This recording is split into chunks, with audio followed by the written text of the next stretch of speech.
इस मजेदार और रोमांचक कहानी की शुरुआत होती है उस समय को दिखाते हुए जब सारे ब्रिटिशर्स मिलकर जॉस्टिंग नाम का एक गेम खेला करते थे। दरअसल ये गेम बहुत ही ज्यादा खतरनाक था, जिसमें कि घोड़े के ऊपर बैठकर नाइट्स जो कि सबसे पावरफुल योद्धा होते हैं वो एक दूसरे से लड़ाई करते थे। जॉस्टिंग में तो अलग अलग लेवल्स होते हैं, जैसे कि तलवारबाजी से लेकर कॉम्बैट फाइटिंग। इन सारे लेवल्स में जो नाइट जीत जाता था वो इस पूरे साम्राज्य का सेनापति बन जाता। इसीलिए पूरी दुनिया भर से सोल्जर्स यहाँ पर अपना मुकाबला करने आते ताकि वो सारे लेवल्स को कंप्लीट करके इस पूरे साम्राज्य का नया सेनापति बन जाए। अब हमें यहाँ फॉरेस्ट के बीचों बीच विलियम, रोलैंड और वेट नाम के 3 फ्रेंड्स दिखाए जाते हैं। तीनों फ्रेंड्स इसीलिए काफी ज्यादा परेशान थे क्योंकि उनका सोल्जर यानी कि नाइट जो उस कंपटीशन में पार्टिसिपेट करने वाला था वो बेहोश हो चुका है और वो बिल्कुल भी लड़ने की हालत में नहीं है। विलियम, रोलैंड और वैट ने तो इसके ऊपर काफी पैसे लगाए थे, लेकिन अब उन्हें कुछ करना पड़ेगा, नहीं तो उनके पैसे बर्बाद चले जाएंगे। उन्हें किसी भी हालत में ये कंपटीशन जीतना ही था।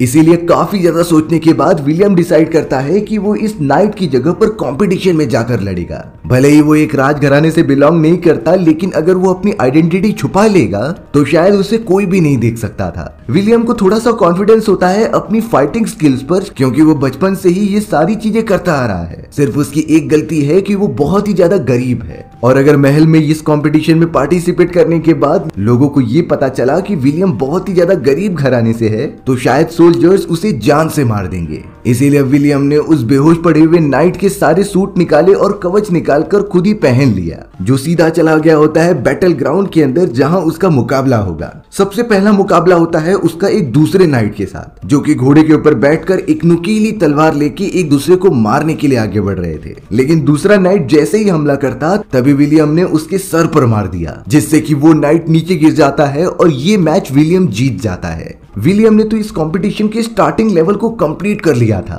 और सभी लोग उसके लिए तालियां भी बजा रहे होते हैं उसकी इस अनोखी स्किल्स को देखकर। लेकिन विलियम अपनी पूरी कोशिश कर रहा था कि वो अपनी आइडेंटिटी सबसे छुपा कर रखे। विलियम और उसके साथियों ने कई सारे लेवल पार कर लिए थे, इसी वजह से उन्हें ब्रेवरी का इनाम भी मिला था। अपने इनाम को लेकर विलियम, रोलैंड और वैट काफी ज्यादा खुश होते हैं, लेकिन विलियम के पास एक आइडिया था। उसने इस इनाम को तीनों के अंदर इक्वली डिस्ट्रीब्यूट करने के बजाय रोलैंड और वैट को थोड़े थोड़े कॉइन्स दे दिए और बाकी सारे अपने पास बचा के रखे ताकि वो दूसरे कंपटीशन में अप्लाई कर सके। इससे अगर वो जीत जाएंगे तो उन्हें और भी ज्यादा पैसे मिलेंगे। हालांकि ये बात रोलैंड और वैट को कुछ समझ में नहीं आती। वो तीनों तो इक्वली डिस्ट्रीब्यूशन के लिए एक दूसरे से झगड़ा करने लगे थे, लेकिन विलियम ने जब और डीपली समझाया तब जाकर रोलैंड और वैट समझ जाते हैं। अब वो तीनों बेकार की चीजों पर ध्यान ना देने के बजाय कंपटीशन की तैयारी करने लगे थे, क्योंकि उन्हें सबसे बड़ा प्राइज जीतना था जो उन्हें गरीब से एकदम अमीर बना देगा, और ये शायद उनकी जिंदगी का टर्निंग पॉइंट होगा। वो तीनों उस चैंपियनशिप को जीतने के लिए काफी मेहनत करते हैं और हर तरीके की कॉम्बैट फाइटिंग की ट्रेनिंग विलियम को देते हैं। अब एक दिन वो तीनों ट्रेनिंग करने के बाद लगातार फॉरेस्ट के अंदर आगे बढ़ रहे होते हैं। तभी वहां पर उन्हें एक आदमी दिखाई दिया जिसने पूरे कपड़े पहने ही नहीं थे। उसका नाम जेफरी होता है और वो एक बहुत ही फेमस राइटर था। जब वो सारे लोग जेफरी के पास पहुंच जाते हैं तो उन्हें लगने लगा कि जेफरी पर जरूर किसी ने हमला किया होगा और उसकी सारी चीजें छीन ली होंगी। इसी वजह से जेफरी की ये हालत हो चुकी है। पर जेफरी तो विलियम, रोलैंड और वैट से मदद मांगता है, लेकिन जेफरी कहता है कि अगर तुम मेरी हेल्प करोगे तो मैं तुम्हें एक इम्पोर्टेंट चीज बताऊंगा और वो टेक्निक और एबिलिटी यूज करके तुम चैंपियनशिप आराम से जीत सकते हो। विलियम, रोलैंड और वैट वही चाहते थे, इसीलिए वो जेफरी की मदद करते हुए उसे सारी चीजें प्रोवाइड करते हैं जो वो चाहता था। अब यहाँ विलियम, रोलैंड और वैट तो जेफरी को लेकर मार्केट वाले एरिया में आ चुके थे, क्योंकि विलियम को कई सारे इक्विपमेंट्स लेने थे अपने न्यू कंपटीशन के लिए। विलियम ने तो यहाँ जेफरी को धमका भी दिया था कि अगर वो उसकी बातें नहीं पूरी करेगा तो वो उसे खुद ही जान से मार देगा। यानी कि विलियम एक तरीके से चाहता था कि उसकी मदद करने के बदले जेफरी उसके लिए काम करे और हर वो टेक्निक बताए जिससे कि विलियम और उसके साथी ये चैंपियनशिप जीत सकते हैं। जेफरी भी इस बात के लिए मान गया था। अब इन सारी चीजों के बीच विलियम की नजर जॉसलिन नाम की एक लेडी के ऊपर पड़ती है। जॉसलिन बहुत ही ज्यादा ब्यूटीफुल थी और विलियम तो उसे एक ही बार में देखकर पसंद करने लगा था। विलियम तो सीधा जॉसलिन के पास चले जाता है उसके बारे में पूछने के लिए, लेकिन जॉसलिन विलियम की तरफ जरा भी नहीं देखती और चर्च के अंदर चली जाती है। विलियम को जब पता चला कि जॉसलिन क्रिश्चियन धर्म से बिलोंग करती है तो वो अपने घोड़े के साथ पीछे हट गया और कई सारे लोग उसे अंदर आने से रोक रहे थे, क्योंकि इस समय लोगों के बीच डिस्क्रिमिनेशन ज्यादा हुआ करते थे। विलियम तो अब अपने साथियों के साथ चैंपियनशिप में आ गया और वो लगातार मैचेस जीतते जा रहा था। उसकी परफॉर्मेंस को देखकर तो सारी ऑडियंस खुश हो जाती हैं और अब एक तरीके से विलियम का उनके बीच नाम हो गया था था जो उनका सबसे बेस्ट वॉरियर है। ब्रेक टाइम के अंदर विलियम अपने स्किल्स का फ्लेक्सिंग कर रहा होता है, तभी अचानक वहां पर एक आदमी आ गया जो खुद को गैम्बलिंग सर्किट का हेड बुलाता है, और वो तो अब विलियम से पैसे मांग रहा था क्योंकि जेफरी उसका ही आदमी है। दरअसल जेफरी भले ही पहले एक राइटर हुआ करता था, लेकिन बीच में उसे गैम्बलिंग की लत लग गई, और जिस समय उसके कपड़े निकालकर फेंका गया होता है वो इन्हीं लोगों ने किया था, क्योंकि जेफरी के ऊपर काफी सारे पैसे का कर्जा है जिसे कि उस हेड को चाहिए, नहीं तो वो जेफरी को जान से मार देगा।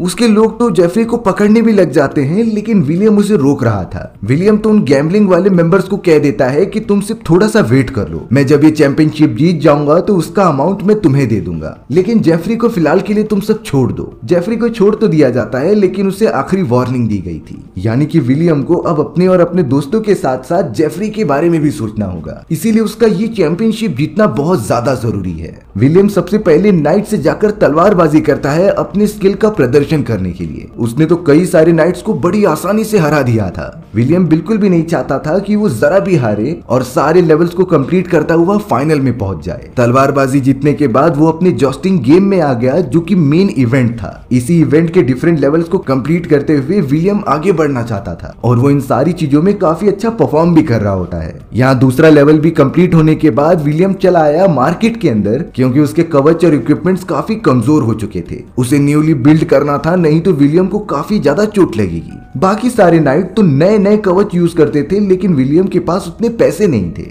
हालांकि विलियम दुकानदारों को जाकर कहता है कि मैं आप सभी को जीतने के बाद पैसे लौटा दूंगा, लेकिन कोई भी विलियम की बात मानता ही नहीं। लेकिन पूरे मार्केट घूमने के बाद आखिरकार विलियम की मुलाकात केट नाम की लेडी से होती है, जो शुरुआत में तो उसकी मदद करने के लिए मना कर रही थी, लेकिन बाद में उसके डील से रेडी हो गई कि जीतने के बाद विलियम उसे अपने अमाउंट में से कुछ परसेंट देगा। इसी वजह से उस लेडी ने विलियम के कवच और पूरे इक्विपमेंट्स को ठीक करने का डिसीजन लिया। अब हमें यहाँ पर जॉसलिन दिखाई जाती है जो आराम से बैठी हुई थी। तभी उसके साइड में स्टैन नाम का एक नाइट आ जाता है, जो कि अब तक काफी अच्छा परफॉर्म कर रहा था। सैन यहाँ पर जॉसलिन को काफी अच्छी तरीके से बात कर रहा होता है, और ऐसा लग रहा था कि वो भी जॉसलिन को पसंद करता है। उसने तो जॉसलिन को इम्प्रेस करने के लिए अपने बारे में बताने लगा कि किस तरीके से वो इस चैंपियनशिप को जीत जाएगा और फिर वो सेनापति बन जाएगा। लेकिन यहाँ विलियम जैसे ही जॉसलिन के साइड में दूसरे आदमी को देखता है तो वो काफी जेलस हो गया और सीधा जॉसलिन के सामने आकर डायलॉग बाजी करने लगा। ये सारी डायलॉग बाजी जेफरी ने उसे बताई थी ताकि वो जॉसलिन को इम्प्रेस कर सके।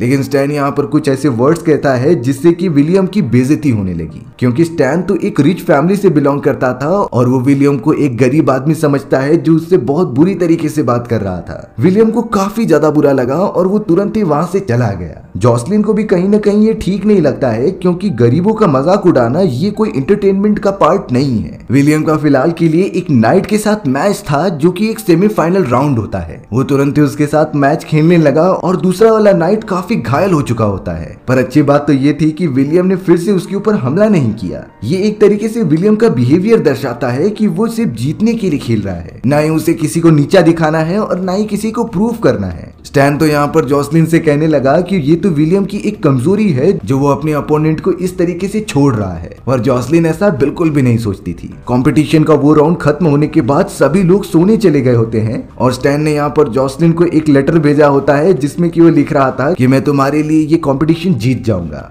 पर जॉसलिन को इससे कुछ फर्क नहीं पड़ता। उसे ये पता था कि स्टैन सिर्फ अपने ईगो के लिए खेल रहा है और वो जीतना चाहता है, लेकिन असली योद्धा तो विलियम है जो सिर्फ और सिर्फ अपने आप को प्रूव करने के लिए खेल रहा है और वो किसी को भी नुकसान नहीं पहुंचाना चाहता। एक तरीके से जॉसलिन विलियम के बिहेवियर और उसके बहादुरी से बहुत ज्यादा इम्प्रेस हो चुकी थी। अगले दिन यहाँ पर विलियम का फाइनल मैच था, वो भी स्टैन के साथ। जॉसलिन यहाँ पर अपने सेवकों को एक गुड लक चार्म देती है, जिससे कि वो कह रही थी कि विलियम को देकर आ जाओ। विलियम को वो मिल जाता है और साथ ही साथ जॉसलिन के सेवकों ने अपनी रानी का नाम भी बता दिया था। यानी जॉसलिन सच में चाहती थी कि विलियम जीत जाए। और अब थोड़ी देर के अंदर ही अंदर वो मैच वापस से चालू हो जाता है। दोनों के अंदर घमासान फाइट होने लगी और फर्स्ट टाइम में विलियम ने काफी अच्छे पॉइंट स्कोर किए होते हैं। उसने तो स्टैन के बॉडी पर हमला किया और उसे कमजोर कर दिया, लेकिन स्टैन इस तरीके से हार नहीं मानने वाला था। स्टैन डिसाइड करता है कि वो भी अपने वेपन की मदद से विलियम के सर पर वार करेगा, क्योंकि उसका कवच बहुत ही ज्यादा कमजोर है। ऐसा करने पर अचानक विलियम को बहुत ज्यादा चोट लगती है और वो वहीं नॉकआउट हो जाता है। आता है। विलियम एकदम से अनकॉन्शियस हो गया था और उसे कुछ नहीं समझ रहा होता।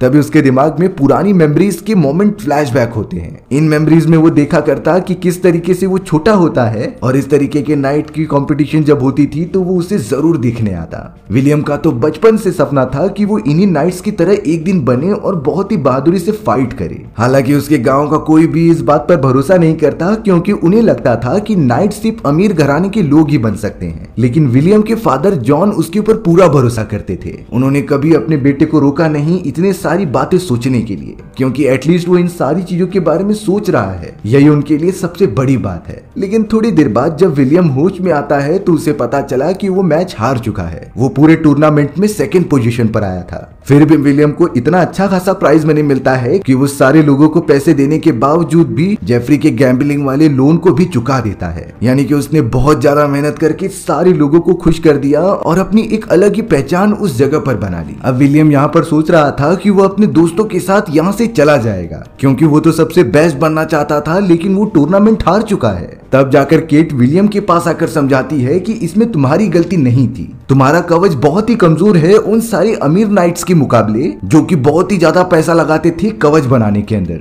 अगर तुम्हें अच्छा सा कवच और वेपन मिल जाए तो तुम उनकी बराबरी कर सकते हो। सभी लोग विलियम को समझाने लगे कि उसे एक और बार ट्राई करना चाहिए और काफी अच्छी ट्रेनिंग करनी चाहिए, जिससे कि वो आगे भी होने वाले टूर्नामेंट्स को जीत सकता था। विलियम ये बातें नहीं समझ रहा था, इसीलिए अब जॉसलिन भी वहाँ पर अपने सेवकों से उसे बुलाने के लिए कहती है। जॉसलिन ने तो विलियम के लिए संदेश भेजा था कि वो काफी अच्छा परफॉर्म कर रहा है और यहाँ रुककर वो आगे आने वाले टूर्नामेंट में भी पार्टिसिपेट करे। इस बात से विलियम बहुत ज्यादा खुश हो गया और उसने वापस जाने का प्लान कैंसिल कर दिया, यानी कि वो यहीं पर रुककर अपने आगे के टूर्नामेंट्स की तैयारी करेगा। अब यहाँ जॉसलिन ने विलियम को एक छोटी सी पार्टी के लिए इनवाइट किया था, जहाँ सारे अमीर घराने के नाइट्स आने वाले हैं अपनी सेलिब्रेशन के लिए। और ये पार्टी किसी और ने नहीं बल्कि स्टैन ने ऑर्गेनाइज की थी अपनी जीत की खुशी में। विलियम इस बात से बहुत ज्यादा खुश हो गया, लेकिन साथ ही साथ वो सोच रहा था कि वो अमीर लोगों को डांसिंग में हरा पाएगा कि नहीं, क्योंकि वो नाइट्स एक अलग ही तरीके का डांस करते थे जिसे कि विलियम को नहीं आता था। विलियम अब अपने दोस्तों के साथ मिलकर उस डांस की प्रैक्टिस करने लगा, लेकिन किसी को भी ये डांस अच्छे से आता ही नहीं था।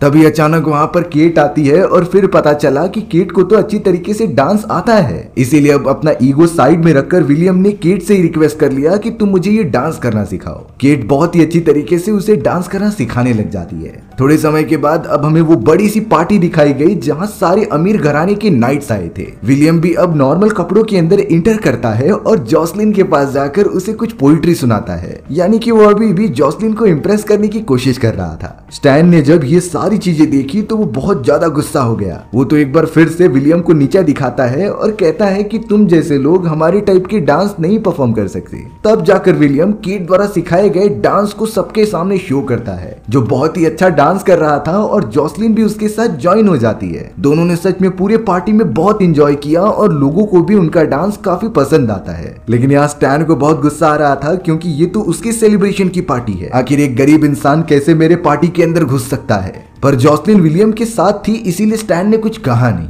वहीं दूसरी तरफ केट अब बहुत ही ज्यादा मेहनत करके ऐसे मेटल्स के सब्सटेंस को मिलाकर कवच बनाती है जो बहुत ही ज्यादा लाइट और बहुत ही ज्यादा स्ट्रॉन्ग था। उसके ऊपर अपना वो लोगो भी लगाती है, जो कि थोड़े ही समय के अंदर विलियम के लिए तैयार हो जाएगा। पार्टी से वापस आने के बाद विलियम उस कवच को पहन कर देखता है, पर विलियम कहने लगा कि ये तो बहुत छोटा दिख रहा है और कमजोर भी होगा। लेकिन केट ने उसे साफ साफ बताया कि ये भले ही छोटा है, लेकिन मैंने इसे मेटल के ऐसे सब्सटेंस से बनाया है कि वो लाइट वेट तो होगा लेकिन बहुत ही ज्यादा मजबूत भी होगा। ये डिमॉन्स्ट्रेट करने के लिए विलियम जो कवच पहना था उसके ऊपर एक वार करते हैं, जिससे कि विलियम पीछे जाकर गिर रहा था, पर इससे तो उसके बॉडी पर लगे हुए कवच को जरा सा भी नुकसान नहीं होता। इस बात से विलियम को भरोसा हो गया था कि केट ने उसके लिए बहुत ही अच्छा कवच बनाया है और ये विलियम को टूर्नामेंट में जीतने में मदद करेगा। तो अब होना क्या था, विलियम सीधा निकल पड़ता है अलग अलग टूर्नामेंट्स में पार्टिसिपेट करने के लिए। ताज्जुब की बात ये थी कि विलियम बहुत सारे मैचेस बड़ी आसानी से जीत जा रहा था अपने कवच की बदौलत। साथ ही साथ उसके स्किल्स भी होते हैं जो बाकी लोगों से उसे अलग कर रहे थे। धीरे धीरे विलियम मैच जीतता गया, लेकिन उसे असली फाइट करनी थी स्टैन से,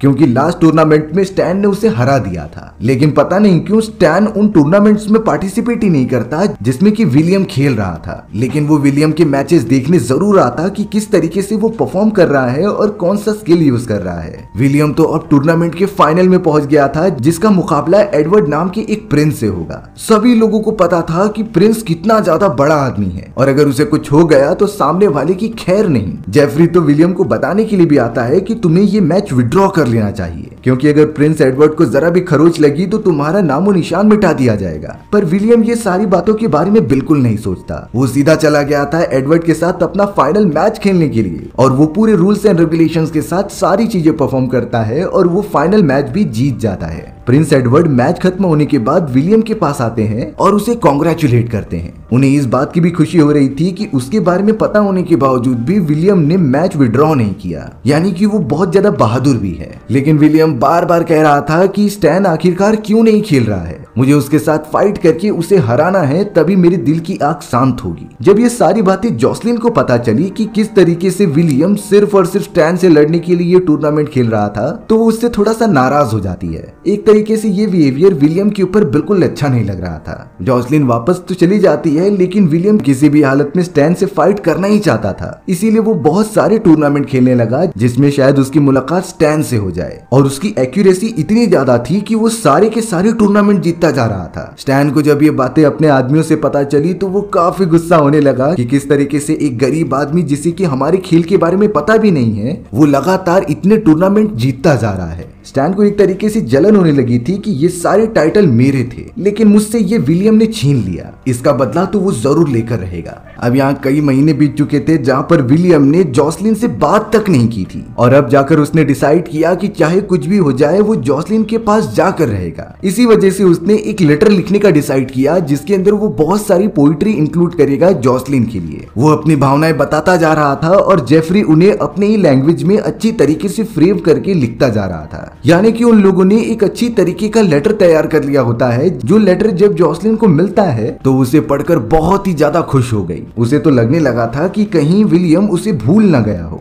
लेकिन अभी भी वो इसके बारे में इतना सोचता है। इस बात से जॉसलिन काफी खुश थी। उसने तो अपनी एक सेविका को उसके पास भेज दिया था एक मैसेज लेकर, जिसमें कि विलियम को पता चलता है कि वो उसका टूर्नामेंट देखने जरूर आएगी और वो लोग साथ मिलकर टाइम स्पेंड भी करेंगे। इस बात से विलियम बहुत ही ज्यादा खुश हो गया और नाचने लगा, क्योंकि वो एक तरीके से सारे टूर्नामेंट जीत तो रहा था पर उसे किसी चीज की कमी लग रही थी और वो होती है जॉसलिन की, क्योंकि शुरुआती टाइम में जॉसलिन ने उसे प्रेरित किया होता है ये सारे टूर्नामेंट्स और मैचेस खेलने के लिए। इसीलिए विलियम समझता है कि उसके इस सफलता के पीछे जॉसलिन का भी छोटा मोटा हाथ जरूर है। अब विलियम एक और टूर्नामेंट खेलने चला जाता है जहां पर गैम्बलिंग होती थी। इस गैम्बलिंग में उसके बाकी दोस्तों को भी पता था कि स्टैन पार्टिसिपेट नहीं करने वाला, तो इस मैच का विनर विलियम ही होने वाला है, तो उन्होंने सारे पैसे विलियम के ऊपर लगा दिए। विलियम मैच स्टार्ट होने से पहले जॉसलिन से मिलता है और उससे कहता है कि मैं स्टैन को हराकर इस पूरे टूर्नामेंट को जीत जाऊंगा और फिर मैं वर्ल्ड चैंपियन भी बन सकता हूँ। लेकिन जॉसलिन को अभी भी नहीं अच्छा लगता कि वो किसी को प्रूव करने के लिए ये खेल रहा है। जॉसलिन उसे शुरुआत से समझा रही थी कि तुम सिर्फ अपने लिए खेलो, तुम अपनी दुश्मनी के लिए अगर खेलोगे तो ये बातें मुझे बिल्कुल पसंद नहीं। जॉसलिन फिर से गुस्सा हो जाती है और वहां से चली जाती है,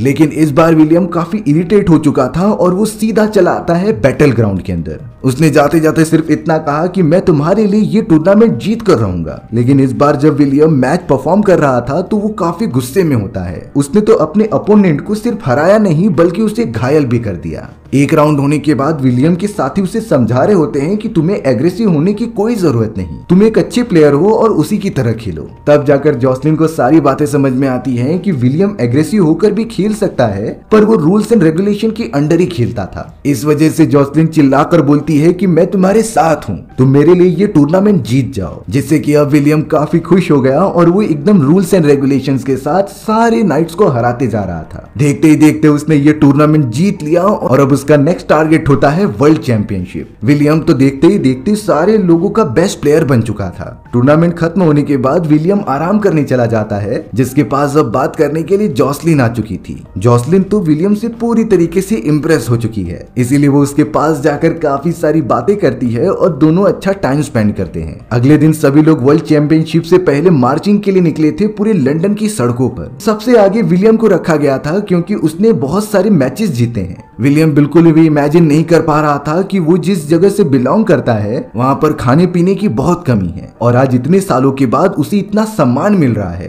ये उसके लिए बहुत ही बड़ी बात है। विलियम को याद था कि बचपन में किस तरीके से उसके फादर ने कितने सेक्रीफाइसेस किए और उसे शहर की तरफ भेज दिया ताकि वो अपने लाइफ में ग्रो करे। लेकिन इन सारी चीजों में विलियम अपने मॉम एंड डैड से अलग हो चुका था। विलियम तो अपने छोटे वर्जन को भी उन सारे लोगों में इमेजिन करता है। साथ ही साथ जॉसलिन भी वहां पर आई थी जो कि विलियम के लिए चीयर करती है। विलियम के अंदर एक अलग ही कॉन्फिडेंस आ चुका था, लेकिन उसे थोड़ा झटका तब लगता है जब वर्ल्ड चैंपियन में वो स्टैन को देख रहा था, यानी कि स्टैन भी वर्ल्ड चैंपियनशिप में पार्टिसिपेट करेगा। सारे नाइट्स अब चैंपियनशिप के लिए जमा हो चुके थे और कहीं न कहीं विलियम को डर लग रहा था कि वो स्टैन से वापस हार ना जाए। वर्ल्ड चैंपियनशिप का टूर्नामेंट स्टार्ट हो जाता है और स्टार्टिंग के लेवल में विलियम ने काफी अच्छा परफॉर्म किया और वो लगातार जीतता चला गया। लेकिन वहीं दूसरी तरफ स्टैन भी काफी अच्छा परफॉर्म करता है, जिससे कि विलियम को इनसिक्योरिटी फील होने लगी। अब विलियम इतने सालों बाद अपने शहर में आया था, इसीलिए वो सीधा चला गया अपने फादर से मिलने के लिए। विलियम तो एक बहुत ही गरीब परिवार से बिलोंग करता था और वो जहाँ रहता है वो जगह बहुत ही बेकार है। फिर भी वो किसी भी तरीके से अपने फादर के पास पहुंचता है जो काफी बूढ़े हो चुके थे।